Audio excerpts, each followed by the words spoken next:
Economic growth in the Eastern Caribbean Currency Union remains positive in the range of 3.5% and 4.5%, according to the ECCB Monetary Council. This was a key part of a communique from the ECCB Monetary Council unveiled at a press conference on Friday at the Eastern Caribbean Central Bank. Chairman of the Eastern Caribbean Central Bank Monetary Council and Premier of Anguilla, Dr. Ellis Webster, shared with members of the media at the press conference. The ECCU's growth outlook for 2025 remains positive in the range of 3.5% to 4.5%, with tourism, post-Hurricane Beryl reconstruction, and investments in physical infrastructure expected to drive growth. Cognizant that bold reforms and timely passage of legislation are required for sustainable growth outcomes, the ECCB continues to support a stable and resilient financial sector and encourages the member governments to expedite the enactment of the relevant legislation.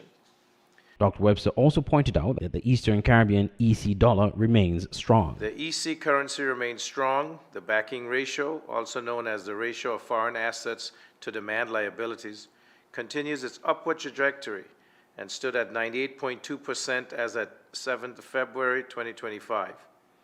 Reserves are 5.5 billion EC dollars as at the week ending 7 February 2025, up from $5.4 billion as at the 11th of October 2024.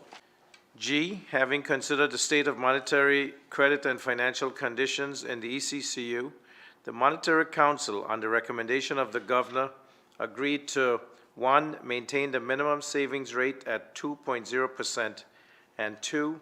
Maintain the discount rate at 3.0% for short-term credit and 4.5% for long-term credit.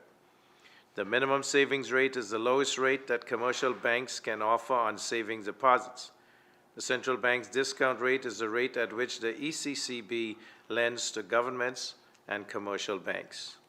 Dr. Webster disclosed that the Council agreed to the hosting and the handing over ceremony to mark the change in chairmanship of the Monetary Council on Thursday, the 17th of July, 2025, in Antigua. The 111th meeting of the Monetary Council will be convened the next day, Friday, the 18th of July, on the sister island of Barbuda. I'm Andre Huey for SKN Newsline.